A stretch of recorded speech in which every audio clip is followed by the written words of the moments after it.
маалымат негиздемеде орысчасында справка обоснования. Практика показала, что партии пользуются этим механизмом не только на уровне Альди кеңеши.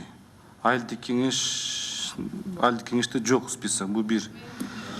Экинчиси, бул норма киргизилди, иштеп чыкты. Ошол норма негизинде шаардык кеңештин шайлоолору өттү. Бир шаарда дагы топлом болбоду. Бир дагы шаарда топлом болбоду. Мен колдоп кетем норманы, макул список, бир жол алмашсын, гендерный маселе каралсын деп, мен дагы ошого макулмун. Бир дагы шаарда топлом болгон жок. Мен сизге ачык айтып коеюн. Эгерде жесткий список болуп калса, мен сизге айтып коеюн, 45-нчи чейин шаардык кеңештерде шайлоолорду 31 мандат бар жерде 45-ке чейин тизме кылыш керек. 45-нчи эгерде жакшынакай иштеп келсе, аял киши да болсо, жакшынакай иштеп келсе, эмне үчүн ал боло албайт депутат? Боло алат да.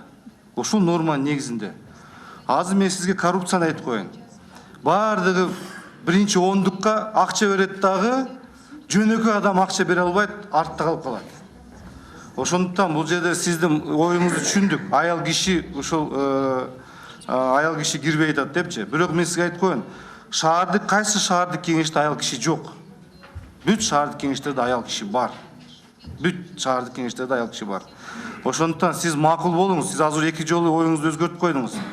Бир жол тизме өзгөрсүн, бирок өзгөргөндө ошол ар бир 3-чү аял киши болсун деп, ушунда нормально кетет мыйзамды болуп барыңыз. Всё бүттү. Анан кийин бул жерде эч кандай карама каршы жок. Мына эгерде бул норма жогорку кеңештин шайлоолорунда иштеген болсо, азыр мына азыркы биздин партияларда ушундай норма, ушундай топлом болбойт эле.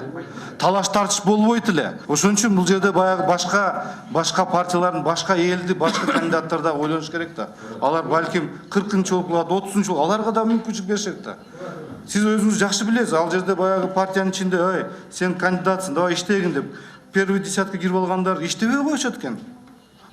Бечара тиги артта турган иштейт, ошо калып кетет экен. Ошон үчүн сиз ошол макул болуңуз, биз дагы сизден суранабыз. Ар 4-чү, 3-чү аял киши кала берсин, бирок бир жолу өзгөрсүн. Жаман эмес мыйзам.